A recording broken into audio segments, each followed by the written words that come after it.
자, 그러면은 이제 오늘 수업 시작하겠습니다. 우리는 지금 CPU 스케줄링 알고리즘에 대해서 현재 공부하고 있습니다. CPU 스케줄링이라고 하는 거는 이런 이야기가 되겠습니다. 레드큐에서 프로세서들이 줄을 서서 기다리고 있습니다. 뭘 기다리고 있냐니까 CPU의 서비스를 받으려고 기다리고 있습니다.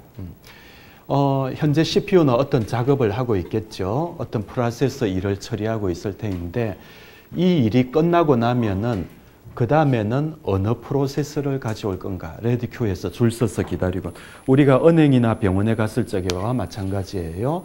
지금 의사가 어떤 환자 진료하고 있는데 이 환자가 끝나고 나면 그 다음에는 누가 들어갈 것인가. 그걸 결정하는 것이 이 CPU 스케줄링이 되겠습니다. 제일 간단한 방법이 FCFS, 처음 온 것이 먼저 서비스를 받는다.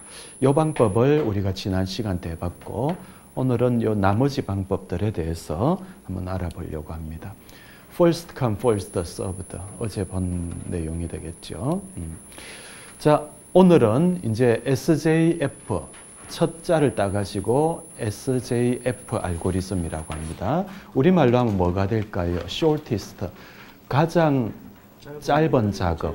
맞아요. 가장 짧은 작업. 그러니까 실행 시간이 제일 짧은 놈을 먼저 실행하는 방법이 SJF 알고리즘이 되겠습니다. 이거는 우리가 직관적으로 어제도 이야기했지만은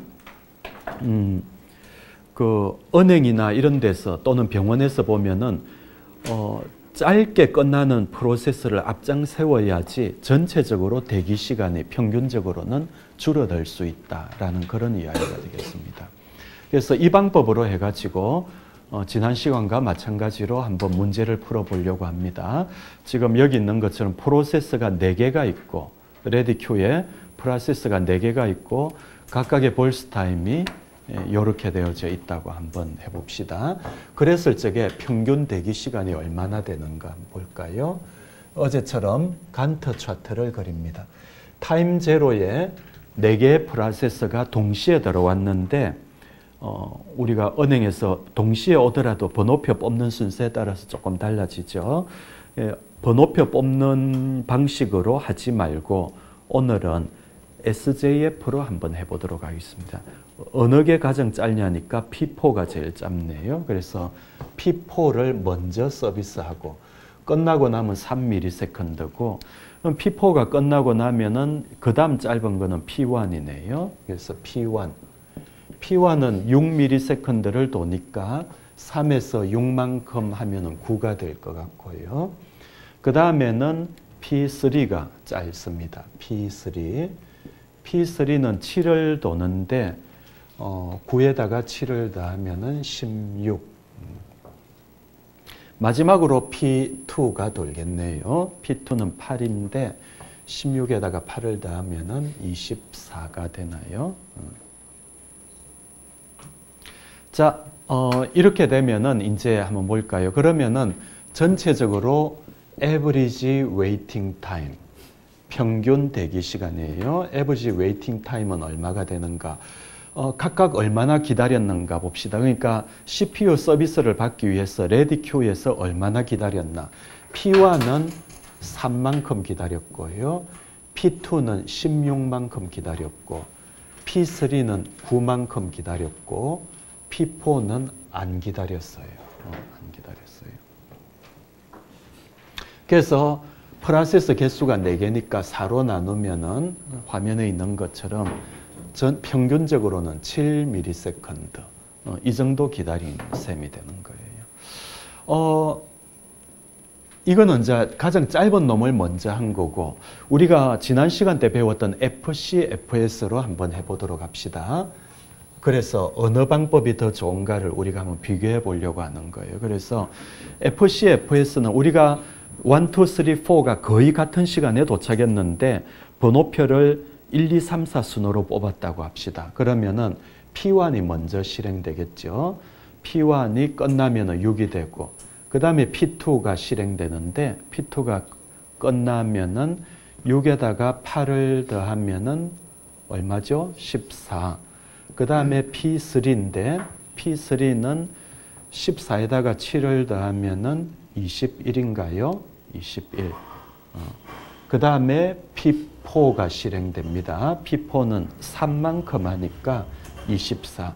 끝나는 시간은 다 똑같네요. 이제 이 경우에 average waiting time을 구해보면은 P1은 얼마를 기다렸냐니까 안 기다렸어요. P2는 6만큼 기다렸고 P3는 14, P4는 21. 숫자로 보더라도 일단 이 숫자가 더 큰 것 같습니다. 4개의 프로세스에 대해서 평균값을 구하면은 저희 계산한 결과가 나와 있네요. 10.25ms. 그래서 이 방식으로 FC, FS로 하면 평균적으로 10.25ms를 기다림에 비해서 SJF로 하니까 7, 얘가 더 좋은 것 같습니다. 그러면은 평균 대기 시간 입장에서 요 예제에서는 근데 다른 예제, 요 예제 말고 다른 예제로 하더라도 SJF가 더 좋은 결과를 낼까? 우리가 어떤 예제를 하더라도 항상 그럴까? 근데 이거를 사실은 수학적으로 풀이가 가능합니다. 수학적으로 해보니까 우리가 증명은 생략하겠는데 여기 있는 것처럼 provably optimal, 증명되어진 옵티말, 최적이라는 뜻이죠. 이 방법은 사실은 가장 좋은 방법입니다.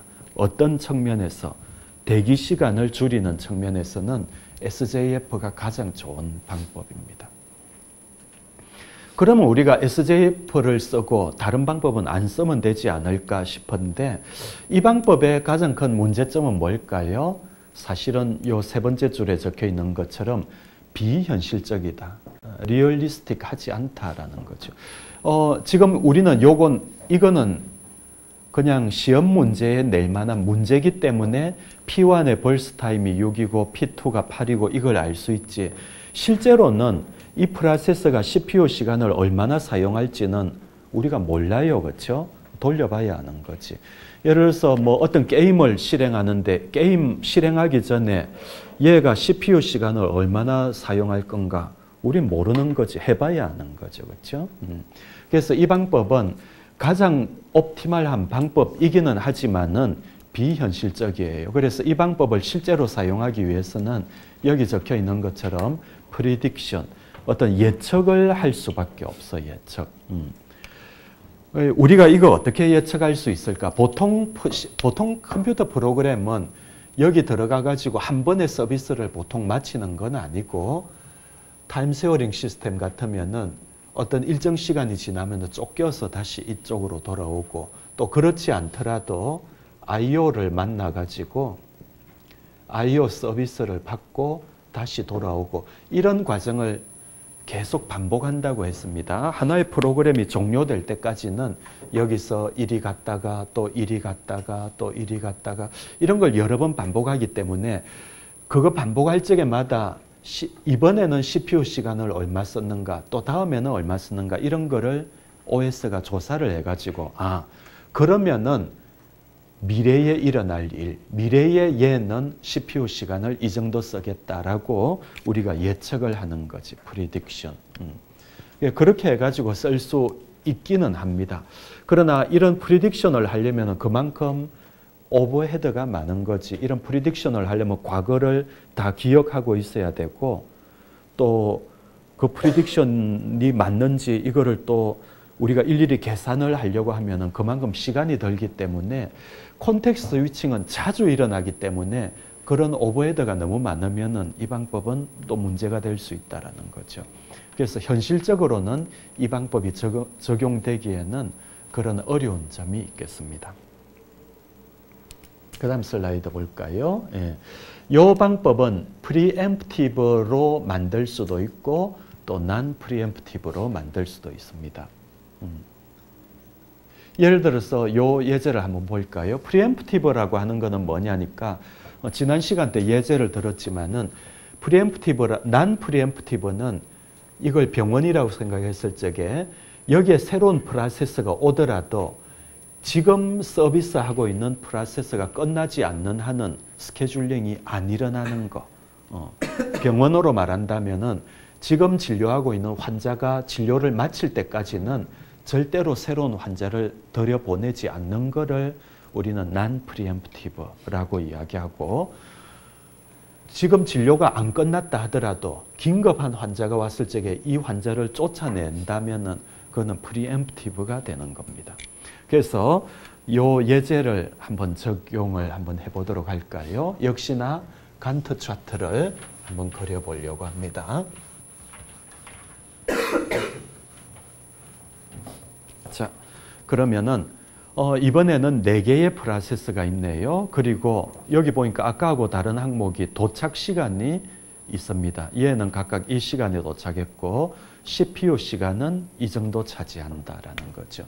먼저 preemptive에 대해 순서를 반대로 해볼게요. non-preemptive로 한번 해보겠습니다.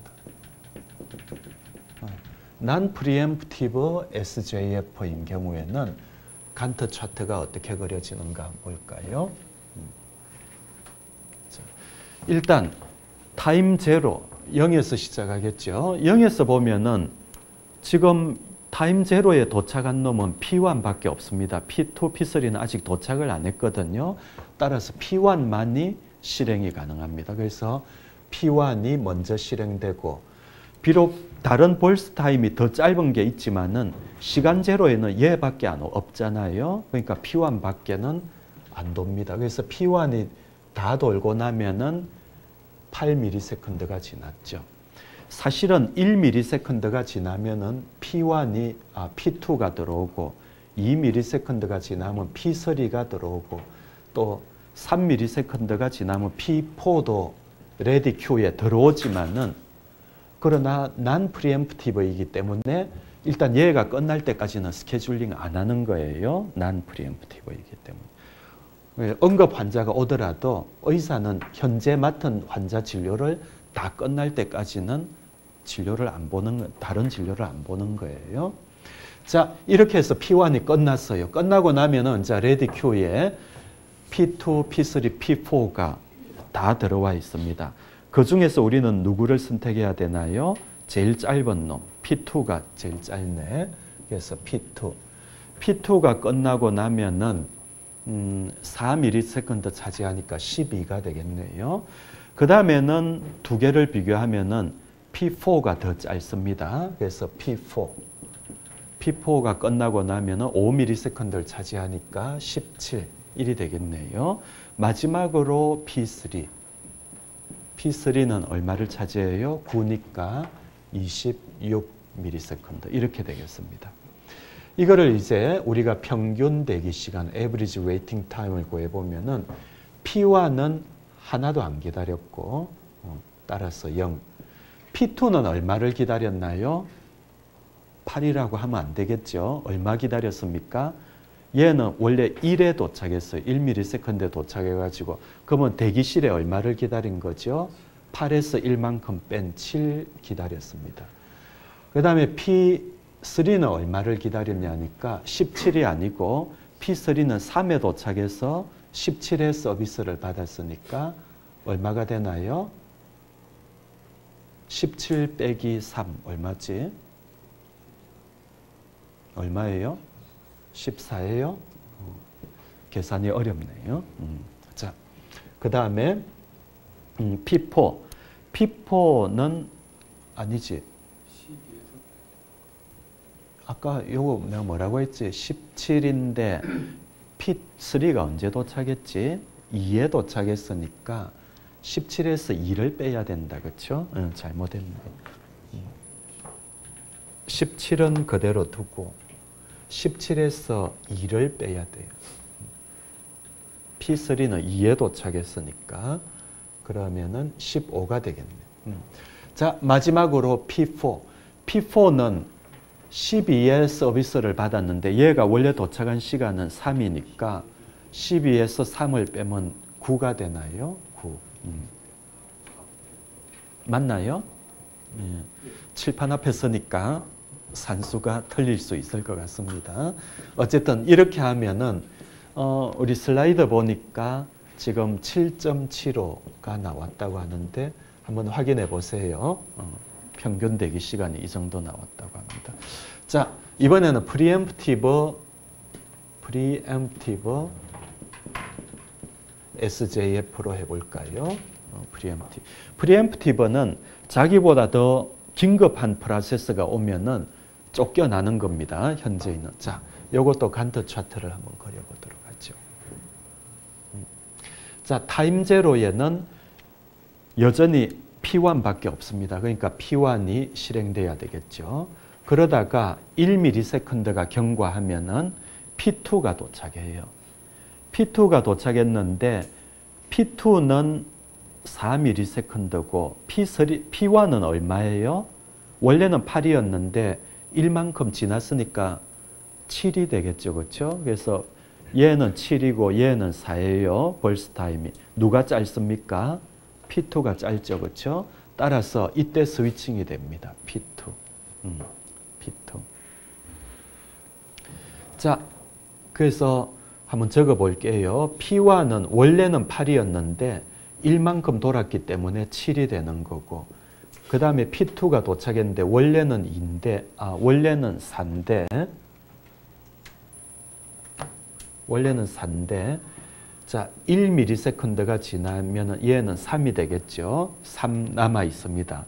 근데 1ms가 지나니까 누가 왔냐니까, 그러니까 1, 2가 되네. 2ms가 되니까 P3가 도착했어요. P3는 벌스 타임이 9입니다. 9고, 그러면 9하고 7, 3 중에서 누가 제일 짧습니까? P3는 9. 누가 제일 짧습니까? P2가 짧아요. 따라서 P3가 왔지만은 여전히 P2가 계속 진행됩니다. P2가. 그러다가 3ms가 되니까 이번에는 P4가 도착했어요. P4. P4는 벌스 타임이 얼마냐니까 5예요. 5. 3ms까지 가니까 P2는 원래는 4였는데 여기서 1만큼 돌고 여기서 1만큼 도니까 남아있는 시간은 얘는 2만 남아있어요. 따라서 우리가 비교해보면은 이 시점에서는 누가 제일 짧냐니까 비교해보면 여전히 P2가 짧아요. 그래서 여전히 P2가 도는 거죠. 2ms가 더 경과하면은 5가 되고 5가 되면은 이제 얘는 0이 돼서 P2는 다 돌은 거예요. P2는 다 돌았어요. 그러면 이제 남아있는 거는 P1, P3, P4인데 이 중에서 제일 짧은 거는 P4네요. 그래서 P4가 돕니다. P4가 5만큼 돌아야 되니까 11이 되겠네요. 자, 지금 내가 제대로 하고 있는 건가? 어쨌든 얘가 끝났고 그 다음에는 비교를 해보면 P1이 짧네요. P1. P1은 7만큼 돌아야 되겠습니다. 그러면 17.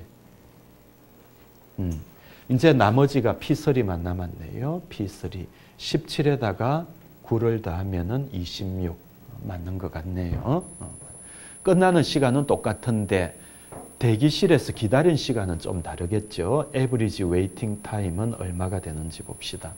P1은 얼마를 기다렸냐니까 원래는 안 기다렸어요. 오자마자 의사 선생님한테 진료를 받았어요. 근데 P2가 오니까 얘는 쫓겨났어요. 쫓겨나서 어디로 갔을까? 대기실로 갔겠죠. 그래가지고 기다렸습니다. 얼마를 기다렸냐니까 여기서부터 여기까지. 얼마 기다렸어요? 9만큼 기다렸습니다. 그래서 P1은 9만큼 기다렸고 P2는 얼마를 기다렸나요? 얘는 들어오자마자 1ms에 들어왔는데 들어오자마자 서비스를 받았습니다. 따라서 P2는 안 기다렸어요. P3는 얼마를 기다렸습니까? 얘는 17회 서비스를 받았는데 실제 도착한 시간은 여기 슬라이드에 보니까 얘는 원래 2에 도착했거든요. 따라서 17에서 2를 빼면은 15가 되겠네요. 마지막으로 P4. P4는 5의 서비스를 받았는데 얘가 도착한 원래 시간은 3이었어요. 3에 들어와서 5의 서비스를 받았으니까 얘는 5 빼기 3, 2만큼 기다렸네요. 그래서 슬라이드에 있는 내용하고 같이요. 9, 0, 15, 2, 9, 0, 15, 2 프로세스 개수 4개로 나눠주면은 평균적으로 요 계산하면은 6.5ms. 요렇게 되겠습니다. 자, 따라서 우리가 non-preemptive SJF로 하면 이런 결과가 나오고 preemptive로 하면 이런 결과가 나왔습니다. 아까 보니까 우리가 이런 계산을 했거든. P1이 처음에 8ms 벌스 타임이 원래 8이었는데 얘가 1ms 실행하고 나면 남아있는 시간은 7이고 그 다음에 P2는 원래 4인데 1만큼 실행하면 남아있는 시간이 3. 그래서 이 방식은 실행하고 나면은 남아있는 시간이 얼마나 짧은가가 우선된다 볼 수 있습니다. 그래서 우리가 preemptive SJF는 다른 말로 shortest remaining time first. remain, 남아있는 시간이 가장 짧은 놈을 우선한다. 한자말로 하면 최소 잔여 시간 우선 이렇게 되겠다. 그렇죠? 그래서 이런 preemptive SJF를 다른 말로 여기 있는 이런 용어로 표기하기도 합니다. 자, 결론적으로 우리가 SJF는 이런 non-preemptive 혹은 preemptive 이런 두 가지 방법이 가능하겠습니다. 오늘 칠판에 했던 거 이런 거 계산할 수 있겠나요?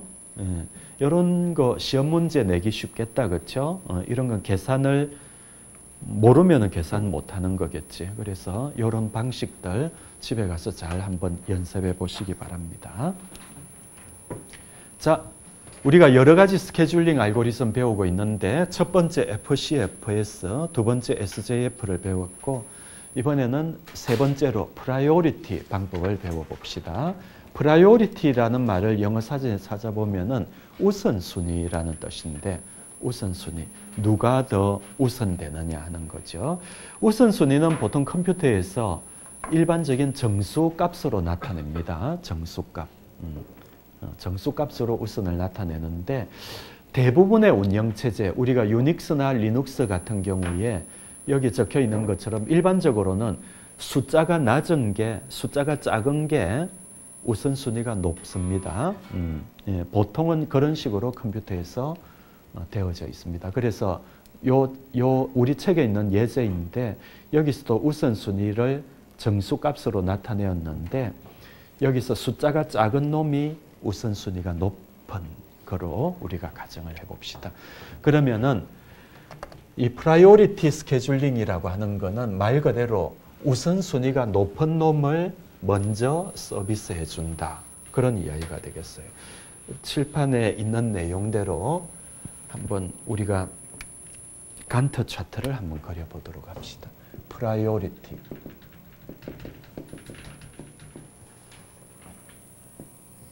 자, 그래서 예를 보면은 타임 제로에 4개의 프로세서가 5개구나. 5개의 프로세서가 레디 큐에 도착했어요. 걔들의 벌스 타임은 이렇게 되어져 있고 우선순위는 이렇게 되어져 있습니다. 그러면은 5개가 동시에 도착했다 하더라도 우리는 이 순서대로도 아니고 또 짧은 순서대로도 아니고 프라이오리티, 우선순위대로 스케줄링을 합니다. 우선순위는 숫자가 제일 작은 놈이 우선순위가 높기 때문에 P2가 제일 우선순위가 높겠어요. 그래서 P2부터 돌리고 P2의 벌스 타임은 1이니까 1만큼 지나면은 끝나겠네요. 그 다음에 우선순위가 높은 거는 P5.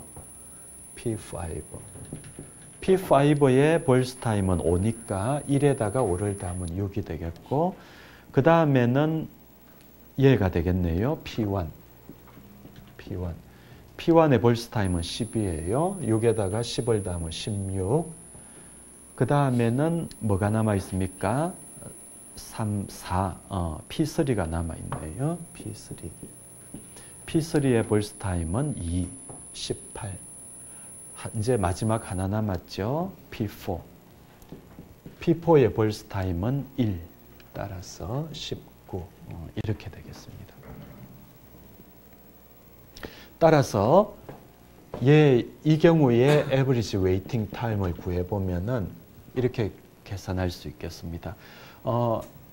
대기실에서 얼마나 기다렸는가. P1은 6만큼 기다렸고, 왜냐니까 전부 다 타임 제로에 도착했거든요. 그 다음에 P2는 안 기다렸고, P3는 16 기다렸고, P4는 18, P5는 1. 이거를 프로세서 개수 5개로 나누어주면은 슬라이드에 있는 것처럼 8.2 미리세컨드. 이렇게 될 것 같습니다. 우리 책의 내용을 잠깐 볼까요? 제대로 하고. 책의 203페이지에 보면은 간트 차트가 나와져 있습니다. 예, 제대로 된 것 같습니다. 예. 뭐 시험 문제 이렇게 낼 수도 있겠죠. 요거를 주고 이거를 FCFS 알고리즘으로 하면은 average waiting time이 얼마일까? 혹은 SJF로 하면 얼마일까? 이리 물을 수도 있을 것 같습니다. 예, 중간고사 치기 전에 이런 훈련을 여러분들 나름대로 한번 해보면 좋겠습니다. 프라이오리티 스케줄링이라고 하는 거는 우선순위에 따라서 우선순위가 높은 놈을 먼저 서비스해 준다는 건데, 그러면 프라이오리티는 어떻게 정하는 걸까? 우선순위는 어떻게 정하는 걸까? 두 가지 다 가능합니다. 내부적인 요소로 우선순위를 정할 수도 있고 외부적인 요소로 정할 수도 있는데, 내부적이라 하면 이런 거를 말합니다. 타임 리미터. 예를 들어서 얘가 되게 짧은 놈이다 하면은 우리가 앞에서 본 것처럼 짧은 놈을 먼저 서비스하는 게 일반적으로 대기 시간이 줄잖아요. 그래서 타임 리미터가 짧은 놈을 먼저 서비스해 준다. 그래서 타임 리미터를 우선순위로 해줄 수도 있겠죠. 메모리 리ኳ이어먼트. 메모리를 많이 차지하는 놈 말고 작게 차지하지 않은 놈을 우선순위를 높여준다. 뭐 그렇게 할 수도 있겠고, I/O to CPU burst. CPU burst도 있고 I/O, 그러니까 I/O 시간을 많이 차지하는 프로세스도 있겠고 CPU 시간을 많이 차지하는 놈도 있는데, CPU 입장에서는 어떤 거를 빨리 끝낼 수 있겠습니까? CPU burst가 짧은 놈을 더 빨리 끝낼 수 있겠죠. 그래서 I/O가 길고 CPU가 짧은 프로세서의 우선순위를 높여주는 뭐 이런 것도 가능할 것 같습니다. 이런 식으로 내부 그 프로세서의 조건에 따라서 결정할 수도 있겠고 외부 요소로도 정할 수 있겠습니다. 여기에 적혀 있는 것처럼 PC는 내 혼자 쓰지만은 서버 컴퓨터는 여러 명이 쓰거든요. 그럴 적에 예를 들어서 우리 학교 컴퓨터가 있는데 이 컴퓨터를 컴퓨터공학과도 쓰고 서버 컴퓨터가 있는데 우리 컴퓨터공학과도 쓰고 뭐 전기공학과도 쓰고 도시공학과도 쓰고 그런다고 합시다. 그럴 적에 어느 쪽한테 우선순위를 높여줄 수 있을까? 좀 안 됐지만은 돈 많이 낸 쪽. 그렇죠? 여기 적혀 있는 대로 돈 많이 낸 쪽에다가 우선순위를 높여가지고 그쪽에, 그러니까 이런 경우는 유료 컴퓨터인 경우가 그런 경우가 많겠지. 돈 내고 쓰는 컴퓨터는 당연히 돈 많이 낸 사람한테 그 사람의 프로세스의 우선순위를 높여주고, 그 외에도 정치적인 요소, 뭐 예를 들어서 서버 컴퓨터를 학교 뭐 입시 업무로도 쓰고 도서관 업무로도 쓰고 학생들의 숙제 업무로도 쓴다라고 하면은 당연히 학교 입장에서는 어디에 우선순위를 줘야 될까? 입시 쪽에 제일 우선순위를 줘야 되겠죠. 입시철이라면은. 그리고 학생들의 숙제 업무는 좀 낮춰도 되겠지. 학생들의 숙제 업무 우선순위를 낮추면 여러분들은 좋아요? 기분 나빠요? 좋지? 왜 그래요? 그래야 숙제 늦게 내도 되잖아요. 그렇죠? 예, 그럴 것 같습니다. 어쨌든 그런 정치적인 요소, 이런 걸로도 가능할 것 같습니다. 프라이오리티 스케줄링은 앞에 우리가 배웠던 것처럼 프리엠프티브로 만들 수도 있고 또 그렇지 않게 만들 수도 있겠고, 이것도 둘 다 가능할 것 같습니다. 프라이오리티 스케줄링의 문제점 중에 하나는 여기 적혀 있는 것처럼 starvation, 우리말로는 기아입니다. 기아가 뭐냐니까 굶어 죽는 거, 굶어 죽는 거. 지금 프라이오리티 스케줄링이라고 하는 건 이런 거잖아요. 여기 지금 프로세서들이 줄 서서 기다리고 있는데 P1, P2, P3. 지금 여기 얘는 P4를 서비스하고 있다고 합시다. 근데 P4가 끝나고 나면은 우리는 요 줄 서 있는 놈 중에서 어느 놈을 선택하냐 하니까 우선순위가 가장 높은 놈을 선택한다고 했습니다. 공교롭게도 P2의 우선순위가 제일 낮다고 합시다.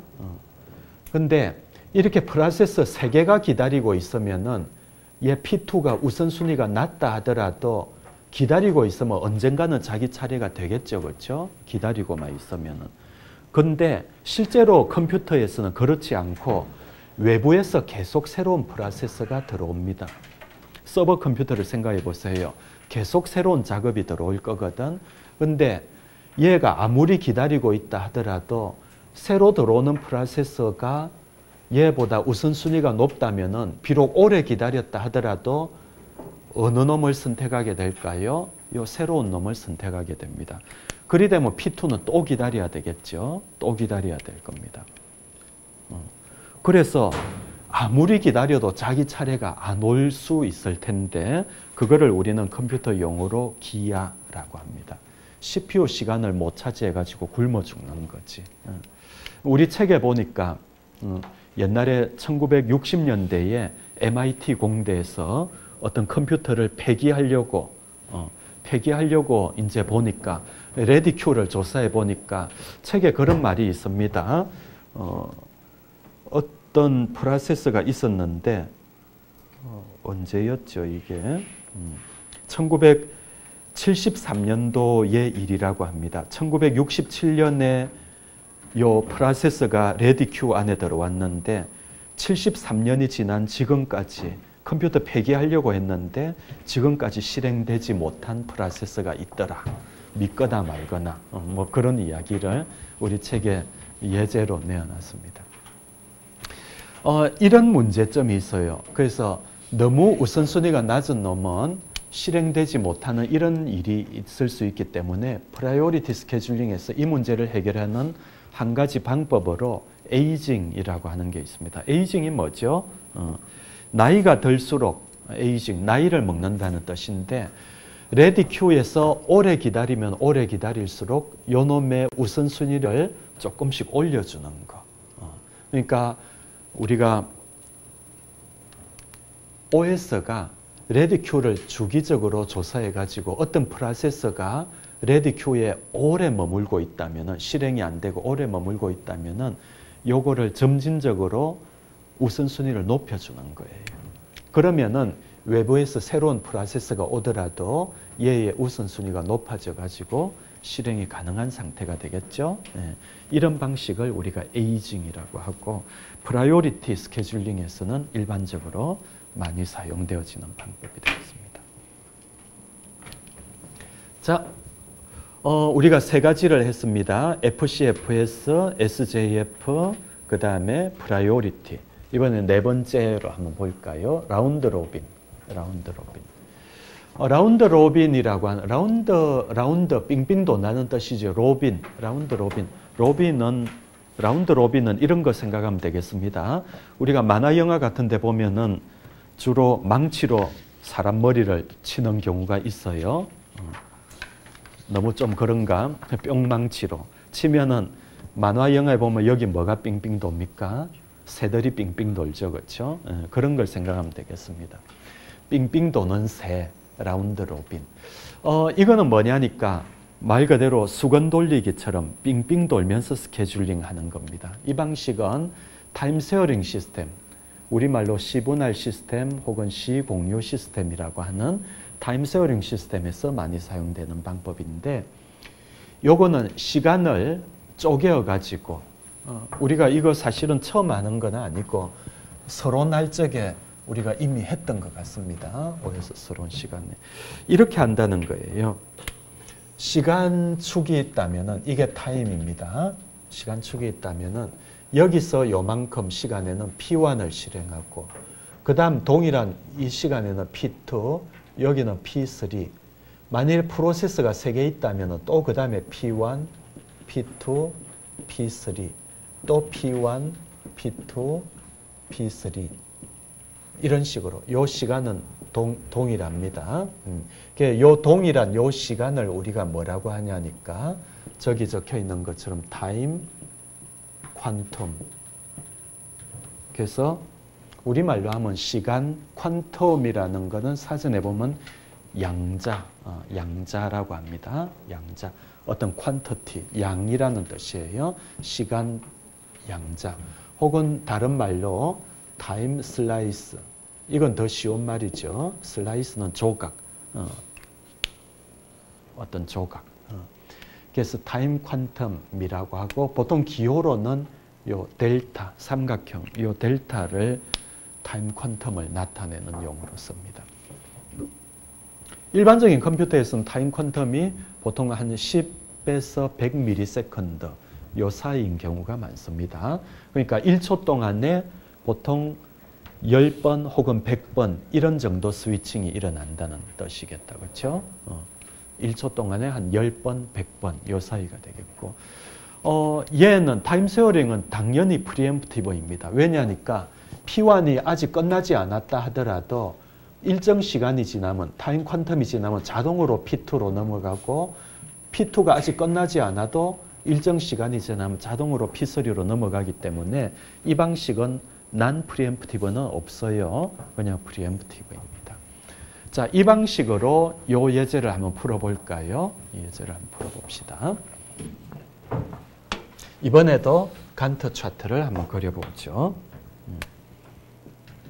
자, 타임 제로에 P1, P2, P3 세 개의 프로세서가 레디 큐에 도착했다고 합시다. 그러면은 일단 P1을 먼저 실행합니다. P1을 실행하는데 타임 퀀텀을 여기서는 얼마로 뒀나? 여기 안 적혀 있구나. 우리 책에 한번 볼게요. 우리 책에 보니까 지금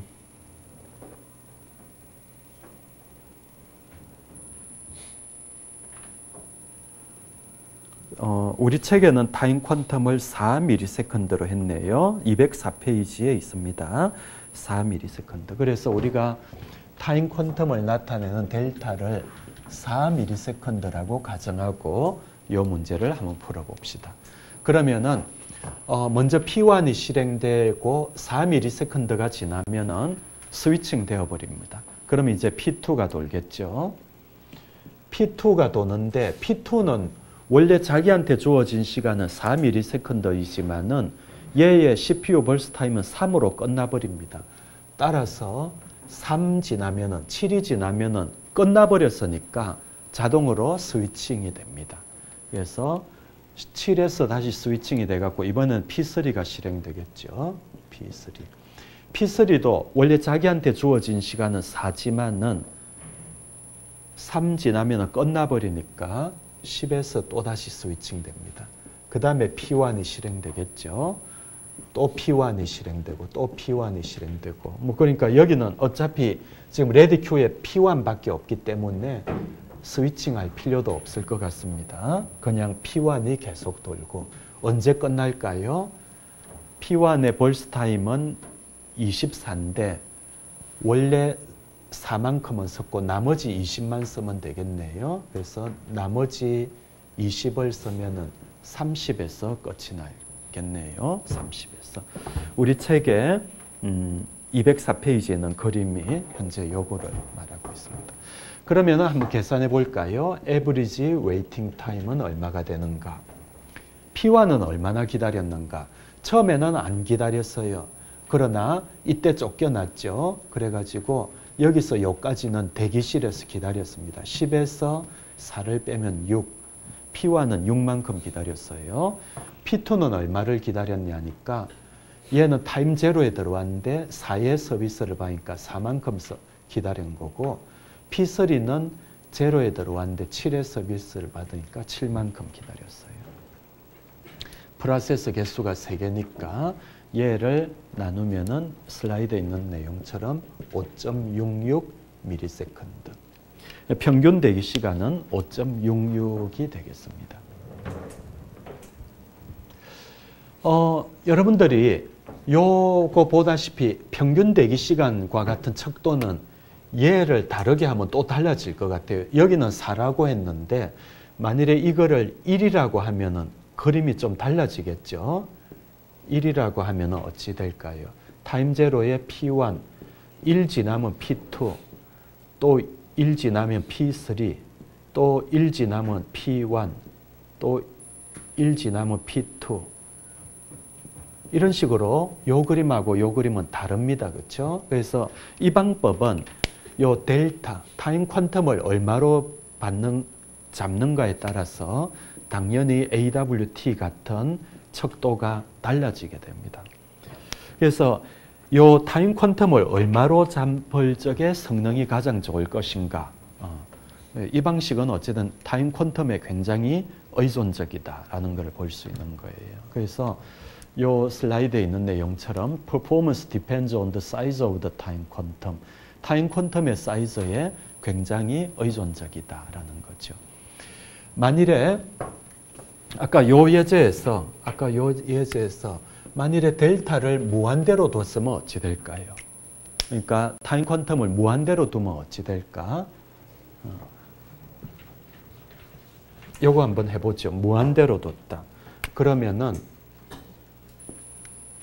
앞에 슬라이드로 돌아가서 자, 타임 제로에 일단 P1이 먼저 도착했고 타임 퀀텀이 무한대이기 때문에 얘는 중간에 스위칭이 안 됩니다. 언제 스위칭이 되냐니까 P1이 다 끝나면 24가 지나면은 P1이 끝나죠. 그 다음에 이제 P2가 돕니다. P2가 돌면 얘는 또 타임 퀀텀이 무한대니까 얘는 계속 시간을 유지할 수 있는데 얘가 3이 지나면 끝나버리거든요. 그래서 이때 스위칭이 되고 P3도 3이 지나면 끝나요. 그래서 요거는 뭐하고 똑같냐니까 1, 2, 3 형식으로 스케줄 하니까 이거는 FC, FS하고 똑같은 거예요. 그래서 여기에 적혀 있는 것처럼 타임 퀀텀이 무한대가 되면은 라운드 로빈 스케줄링은 FC, FS와 동일하다. 그렇게 볼 수 있겠죠.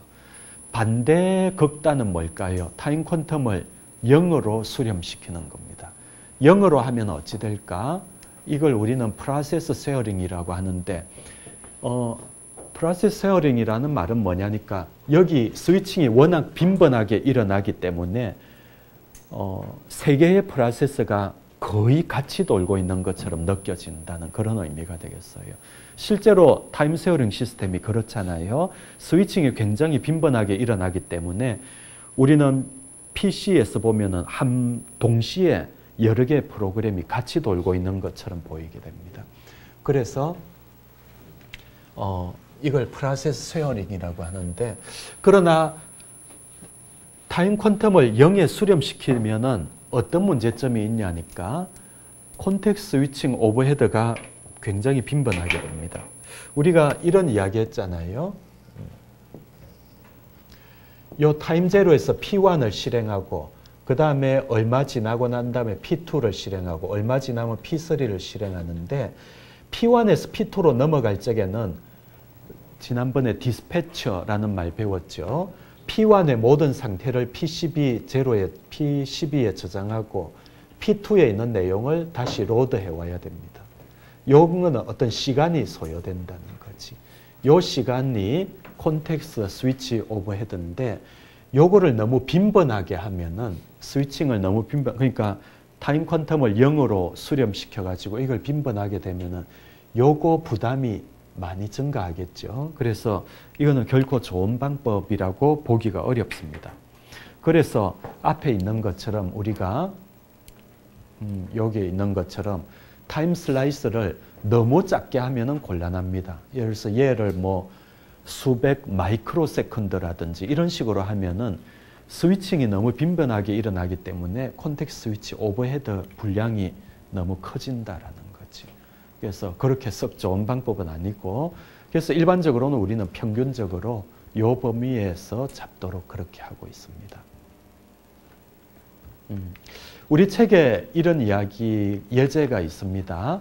요 예제가 있는데 요 예제는 왜 나타냈냐니까 그 퀀텀을 얼마로 잡는가에 따라서 성능이 굉장히 달라진다라는 것을 우리 책에서 보여주고 있는데 요 예제만 하고 잠깐 쉬도록 하겠습니다. 요 예제 한번 풀이해 보죠. 프로세스가 4개가 있는데 각각의 볼스 타임이 이렇게 되어져 있습니다. 요건 뭐가 하나 잘못된 것 같아. P1의 볼스 타임이 우리 책에 한번 볼게요. 요게 잘못됐네. 얘가 6입니다. 0이 아니고 6. 지금 바꿀까? 얘를 지금 우리 책 206페이지에 있는 예제를 보고 있습니다. 얘가 6. 바꿔주세요. 자, 이래가지고 한번 풀어봅시다. 그러면은 먼저 앞에 있는 것처럼 델타, 타임 퀀텀이 1인 경우를 한번 볼게요. 간트 차트를 그려보죠. 타임 제로에 먼저 P1이 실행되고 1이니까 1 지나면 바로 P2로 넘어가겠죠. P2. 2가 되면은 또 P3로 넘어가겠고. 그러면은 P3, 그 다음에 P4, 4가 되면 현재 2까지 됐네요. 그렇죠? 2까지 됐습니다. 다시 P1으로 돌아오겠네요. P1. 5가 되면 또다시 스위칭이 됩니다. 그러면 P2가 되겠네요. 이거는 좀 깁니다. 타임 퀀텀을 1로 하니까 좀 기네요. 어쨌든 1이 됐고. 그 다음에 뭔가요? P3 차례이기는 한데 P3는 이미 벌스 타임이 1이었기 때문에 여기서 끝나버렸거든요. 따라서 P3는 이제 없고 바로 P4로 넘어가겠습니다. P4. 그래서 7 지나면 또다시 P1이 되겠지. P1. 8이 되면은 이번엔 누가 실행될까? P2. P2.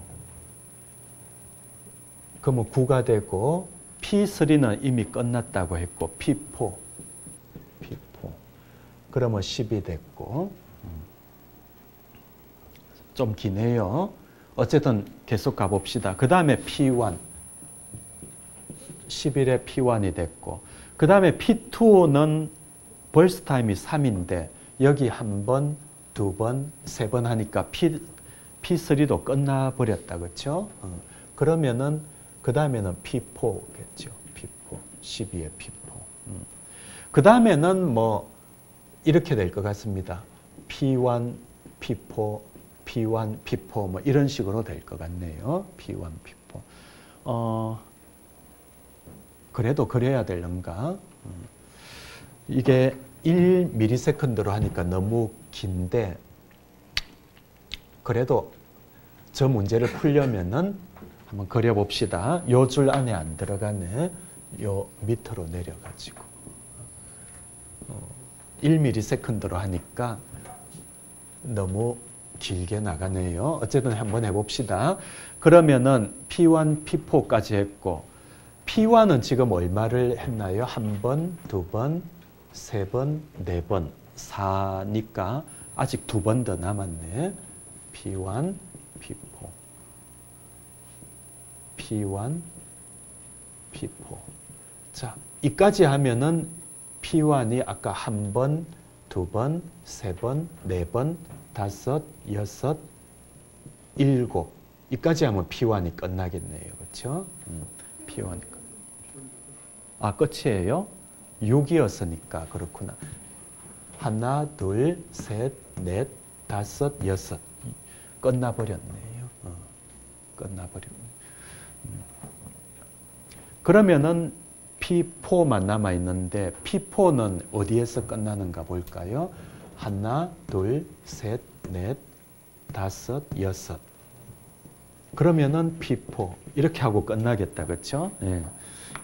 퀀텀을 1로 하니까 굉장히 길었습니다.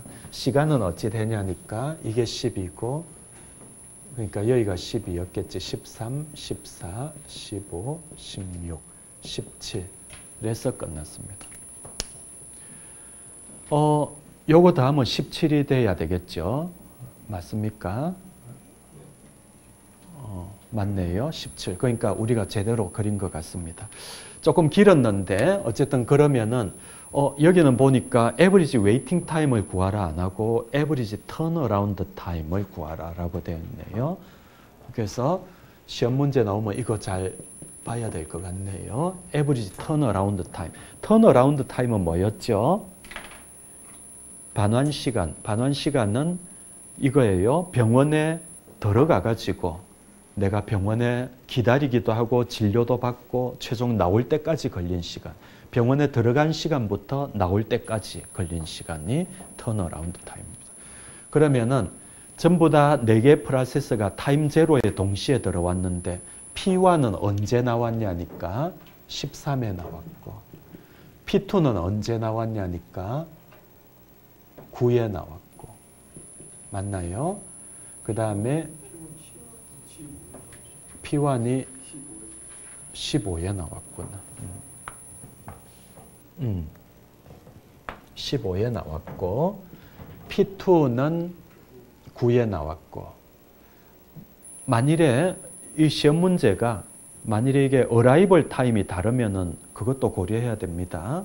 지금은 전부 다 타임 제로에 도착했기 때문에 그냥 요 끝나는 시간만 보면 되지만은 만일에 도착한 시간이 다르다면은 좀 다르게 풀이해야 될 거예요.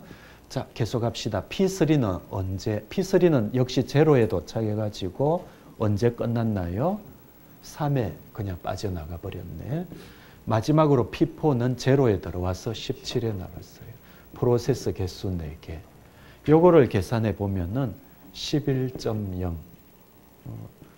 지금 제대로 됐는지 모르겠는데 나중에 한번 확인해 보시기 바랍니다. 자, 하나만 더 해보고 잠깐 쉬도록 할게요. 요거는 좀 짧게 마칠 수 있을 것 같습니다. 5ms.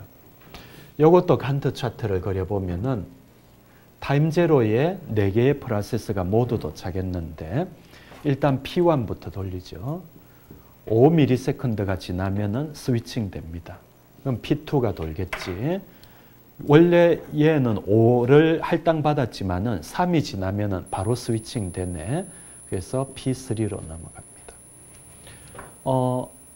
P3가 도는데 P3도 원래 5를 할당받았지만은 1만 지나면 끝나니까 9에서 스위칭 되겠네요.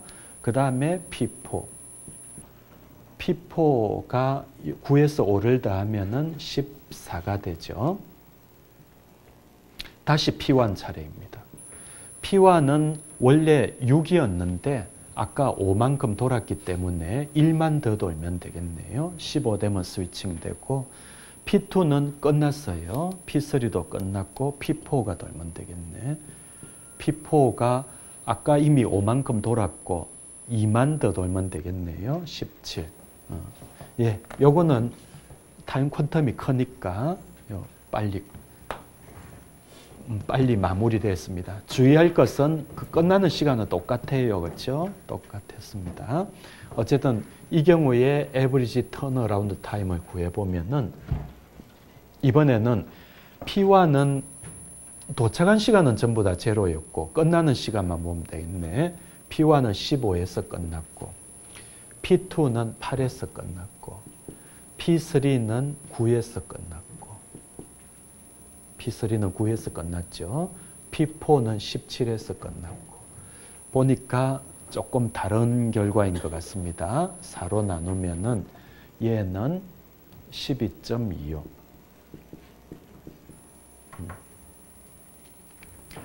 그래서 우리가 뭐 아까 에버리지 웨이팅 타임 할 적에도 마찬가지였는데 델타, 타임 퀀텀을 얼마로 잡는가에 따라서 이 성능이 다르게 나오는 것을 볼 수 있습니다. 그래서 우리 책의 내용을 보니까 뭐 이런 그림을 그려놨어요. 이런 그림. 이 방식으로 했을 적에 이 가로축을 타임 퀀텀 델타라고 하고 세로축을 에버리지 턴어라운드 타임이라고 할 적에 그래프가 요렇게 나오는 거예요. 요렇게. 그러니까 델타에 따라서 턴어라운드 타임이 되게 클 수도 있고 되게 작을 수도 있고 뭐 우리도 생각할 수 있는 바예요. 이 방식은 델타를 우리가 얼마로 잡는가, 타임 퀀텀을 얼마로 잡는가에 따라서 당연히 성능이 달라지는 그런 방법. 그래서 좋은 타임 퀀텀을 잡는 게 이 방식에서는 중요한 이야기인 것 같습니다.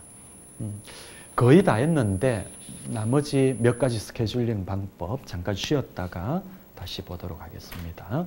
잠깐 쉬죠.